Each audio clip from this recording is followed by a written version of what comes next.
dentro dos conselhos hoje, qual é a principal preocupação? O que um conselheiro hoje tem que, digamos, prestar muita atenção, não deixar acontecer na empresa com a diretoria executiva?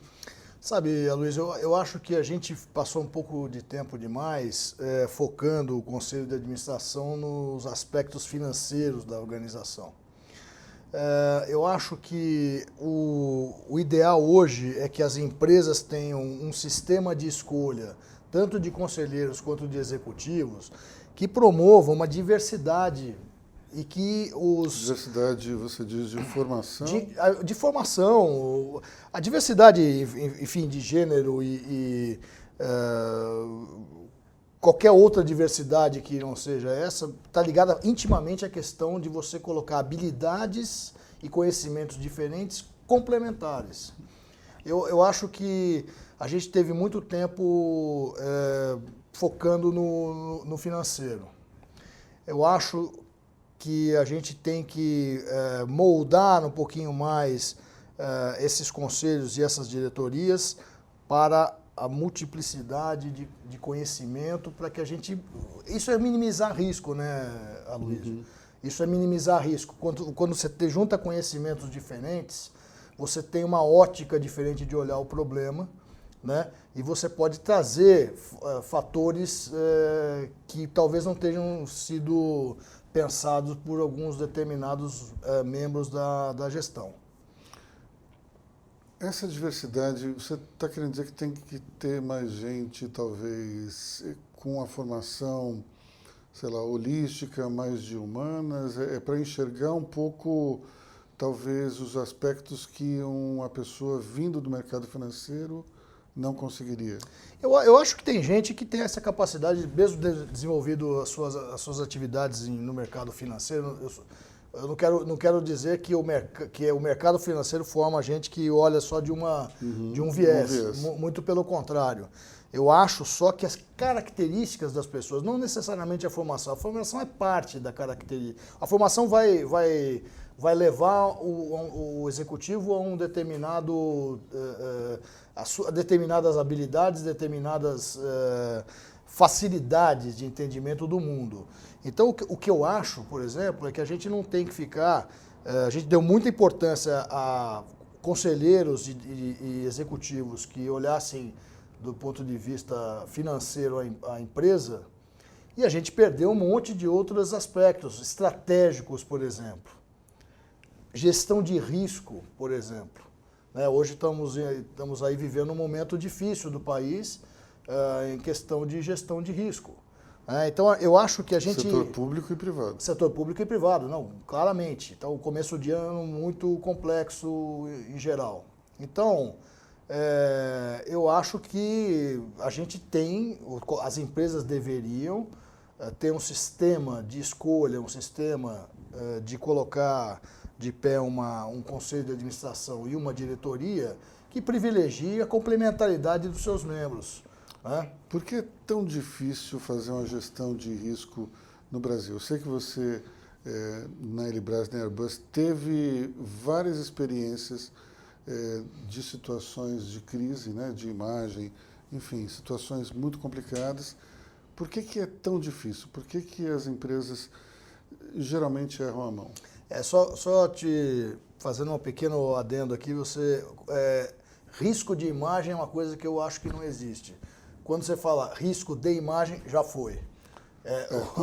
A própria possibilidade e perspectiva já indica que a imagem foi arranhada. Exatamente. Então a gente tem que tratar antes preventivo, da... Isso, exatamente. Então eu acho que um dos aspectos que a gente perdeu, e talvez aí seja importante quando a gente vai pensar na escolha de dirigentes, a gente perdeu aquele dirigente, não querendo remeter à economia do século passado, mas a gente perdeu aquele cara que desce no chão da fábrica. Descer no chão da fábrica é só uma figura de linguagem. Hoje, você andar pela startup ou você simplesmente mostrar para as pessoas... Eu nunca vou esquecer, eu fiz uma visita uma vez a uma empresa e o diretor-geral dessa empresa, a gente estava numa comitiva, e esse diretor-geral passou no meio de um corredor e abaixou, você pegou um papel que estava no meio do caminho.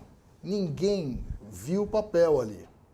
Da mesma forma que ninguém vê o papel, a pessoa não vê a trinca que está ocorrendo ali numa coluna, ou não está vendo um problema na sua barragem, ou não está vendo um problema de um potencial acidente de trabalho, ou não tá... Então, eu acho que a gente, hoje com essa coisa de você receber os indicadores econômicos, você gestor, alta gestão, você recebe os indicadores todos no seu celular, todo santo dia, toda hora. A gente esquece de ir lá ver a operação. Do que essa empresa é feita? Essa empresa faz o quê? Para quê? Qual é o propósito dela? Você ficar aqui no... A gente perdeu muito essa capacidade de gestão de risco porque ela virou uma coisa absolutamente teórica. Quantos executivos que têm 10 plantas industriais ou 10 startups realmente vão lá, olham, sentam com seus executivos e discutem os problemas? Então eu acho que, de novo, a gente virou uma sociedade de ver os números, né, ver o resultado, isso aqui é importante para o meu bônus, né? E tem outros aspectos muito relevantes da operação, né, que precisam ser olhados. E gestão de risco é um dos principais. Interessante porque nos últimos tempos se falou muito em compliance, mas pouco em gestão de risco. E, em tese, as ações de compliance serviam para prevenir riscos. Mas só isso não basta, né? Não, eu acho que agora está mudando um pouquinho o conceito do compliance. A gente começa a escutar muito mais agora a questão de... O compliance, ele começa na ética da empresa. Começa no seu DNA de ética. E, né, o você cumprir os requisitos, não é só cumprir os requisitos do anticorrupção ou ligados a essa questão da relação com o poder público e tudo mais. É você cumprir realmente a lei, em todos os seus aspectos, né? Se você tem que fazer uma construção de um determinado padrão e não o faz, você imediatamente você fez uma opção, você está correndo risco, né? Se você fez algo que não está dentro dos parâmetros legais, você está correndo risco. Você tomou uma decisão como gestor, né? E é importante também salientar, um membro do Conselho de Administração é membro da alta gestão. Não dá para dissociar isso daí. Então, o conselheiro que não vai procurar olhar a operação sem se imiscuir no dia a dia, não é ficar no lugar do CEO, ou do CFO, ou do C-Level da empresa. Mas ele também tem que ir lá e se tiver um papel no chão, abaixar, pegar e jogar no lixo, para que todos vejam qual é o tipo de padrão que ele gostaria que tivesse na operação. Ou seja, acabou a era daquele conselheiro que ele está, digamos, num Monte Olimpo, numa posição inatacável, e ele tem que, de fato, conhecer profundamente o que está acontecendo, não somente o modelo de negócio, como também as decisões que estão sendo tomadas no dia a dia. Evidente. Eu, quando implementei, tanto na Elibras quanto na Fundação, o sistema de gestão de risco, o relatório mais importante dos riscos apurados eram informados ao Conselho, né? Cabe ao Conselho ser diligente. Será que os nossos executivos realmente souberam apreender os riscos mais importantes que nós temos ou não? Tem que ser questionador. O conselheiro tem que ser um questionador. Não para ficar fazendo picuinha, mas tem que ser um diligente o suficiente dizendo, olha, eu estive lá na sua fábrica, eu dei uma olhada lá. Será que não escapou alguma coisa aqui? Será que não tem alguma coisa que precise ser melhor acessada? Para isso, o conselheiro tem que ser independente. E como é que a gente vai criar a figura, por exemplo, de um conselheiro independente numa empresa familiar? Mais difícil, né? É mais difícil, mas mesmo as empresas familiares, eu vejo uma movimentação no sentido de vamos dizer assim, procurar melhores práticas de gestão. Então hoje você tem muito curso, por exemplo, de formação de empresas familiares, você tem... Em Harvard, por exemplo. Em Harvard, ou mesmo aqui no Brasil, no IBGC, na Fundação Dom Cabral, você tem já as famílias procurando uma melhor gestão, melhores práticas de gestão. Claro que aí tem aspectos bem particulares da empresa familiar, que é a própria relação familiar. Então, para isso... Que às vezes é um risco. Às vezes é um risco, mas isso tem que ser colocado normalmente, né? Como risco. Risco de sucessão, por exemplo, é um risco que está premente em qualquer empresa familiar. Por exemplo, quando acontecem casos de, por exemplo, um acidente em que tem 2 membros da família que são acionistas dentro de um mesmo avião e caiu o avião. Bamerinos. Por exemplo. Bamerinos morreu todo mundo, menos um integrante da família. Exato. Então, o tipo de risco, né, que a gente tem, quando eu, por exemplo, presidia a Elibras, eu não viajava com o meu vice-presidente jamais,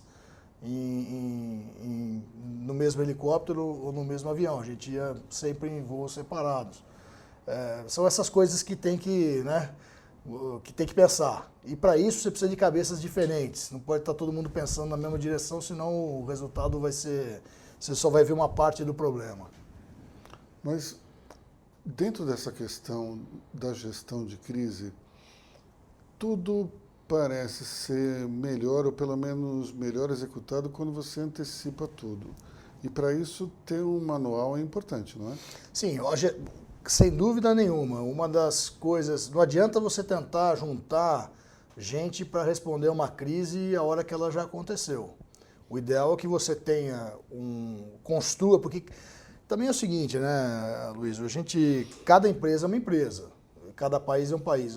Muitas vezes a multinacional vem com aqueles manuais maravilhosos para mandar a filial implementar. Me deparei, por exemplo, uma vez com um pedido de um plano caso acontecesse um terremoto.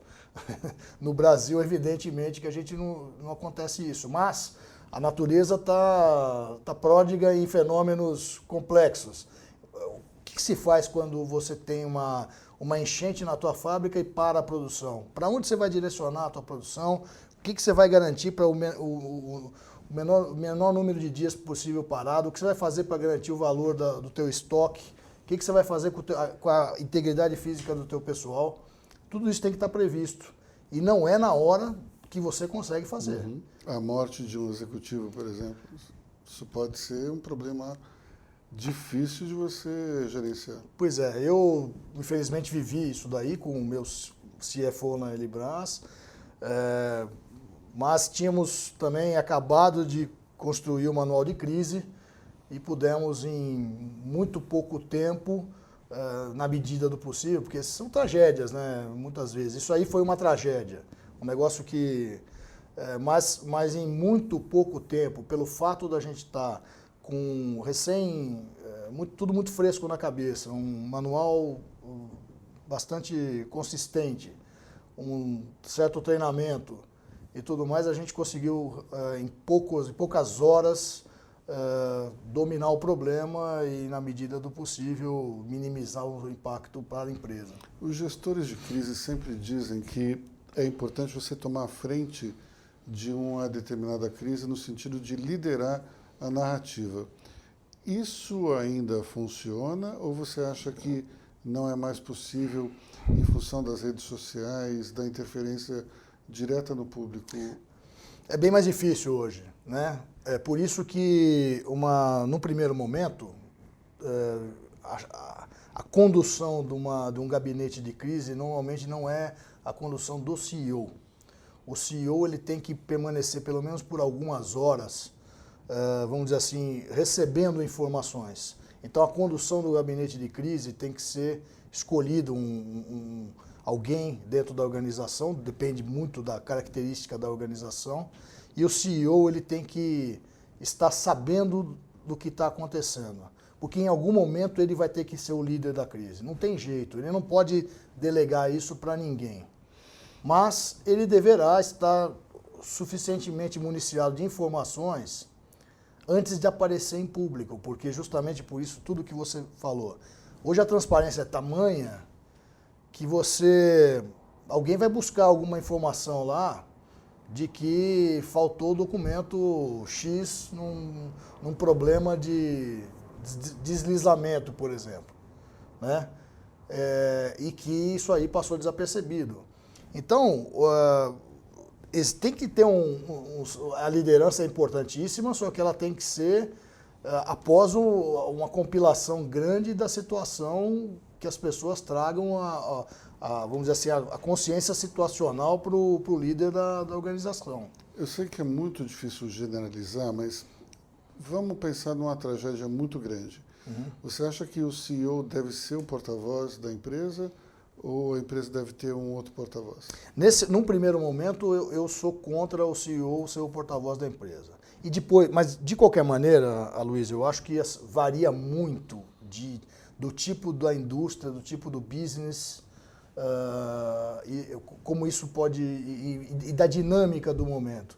Cada tragédia é uma tragédia, então a gente tem que tomar muito cuidado. Eu só sou absolutamente contra o principal executivo ir para a frente do problema logo de cara, porque ele vai estar fragil. Qualquer coisa que ele coloque de uma maneira, por falta de informação, por falta de uma consciência situacional completa, ele cai realmente num descrédito muito grande. E acaba sendo vítima daquela máxima do policial americano, né? Tudo será usado contra você. Tudo será usado contra você, exatamente. Então, e aí a gente vê acontecer muitas vezes com executivos extremamente competentes, né?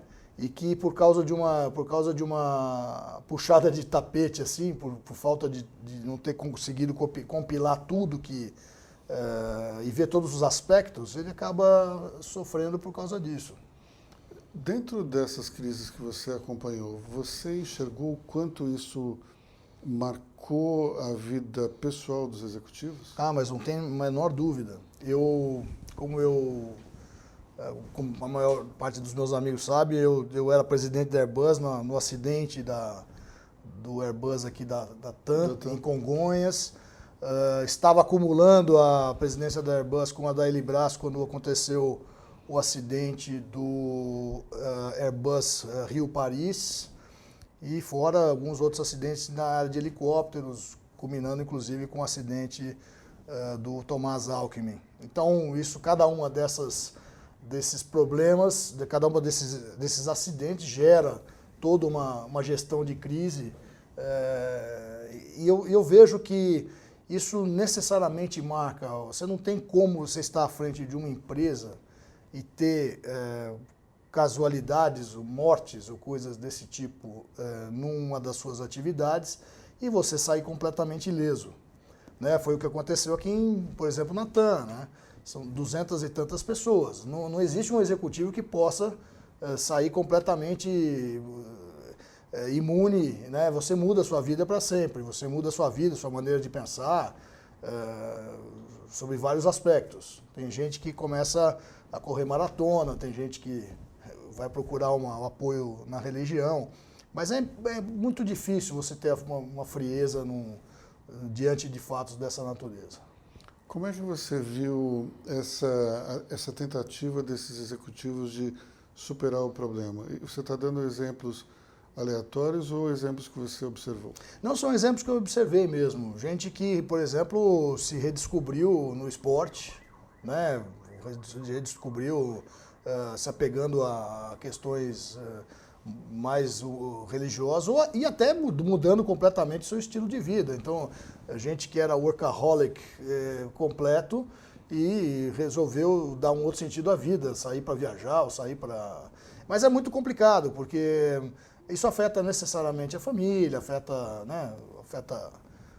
mas é inexorável. Casos, por exemplo, como acidentes aeronáuticos, que é engraçado, né? Porque acidente aeronáutico existe desde que o homem... o avião. Não, antes disso, desde que o homem tentou voar, né? Quantos caíram com aquelas asas da torre da igreja e se espatifaram. É uma coisa vamos dizer assim, inerente à atividade. A aviação trabalha para que não ocorra, mas, de certa maneira, também não é natural a gente voar. Então, aquilo que poderia ser uma coisa inerente à nossa atividade aeronáutica, ainda causa, obviamente, consternação, causa problemas. Toda vez que os aviões carregam 200 e tantos passageiros, se existe alguma fatalidade, é sempre muito complexo. Uhum. Então, não tem, mesmo as atividades mais arriscadas, elas comovem. O risco é inerente à atividade. Agora, tem muitas atividades que o risco não deveria ser inerente. Ou, quer dizer, ou a escolha que a gente faz pelo tamanho do risco que a gente está correndo não poderia ser tão grande. E eu acho que talvez aí esteja, por exemplo, uma grande contribuição dos gestores, tanto executivos quanto do conselho de administração em relação às empresas. Que riscos... Essa é uma pergunta fundamental que a empresa tem que responder. Que nível de risco eu estou preparado ou estou disposto a correr? É o risco zero? Por exemplo, hoje Ródia teve o acidente lá de Bhopal, na Índia. Muito bem, foi uma coisa catastrófica. Hoje eles exportam know-how de gestão de risco e de segurança do trabalho. Explorando aquele caso. Explorando aquele caso, mais do que isso, eles criaram uma empresa que vai a multinacionais, a grandes conglomerados, dar treinamento para os gestores em gestão de risco e segurança do trabalho. Então, foi uma coisa que marcou tanto a organização que virou até quase uma missão de vida da organização, vamos dizer assim, pagar a conta, né? De certa maneira, ajudando outras empresas a minimizar os riscos inerentes ao trabalho em si. E é com essa pergunta fundamental, qual é o risco que as empresas estão dispostas a correr, que a gente encerra essa entrevista com o Eduardo Marçom na série Os Conselheiros, nos deu uma verdadeira aula sobre gestão de riscos que eu espero que vocês aproveitem e apliquem tudo que ouviram aqui. Muito obrigado, Marcelo. Obrigado a você.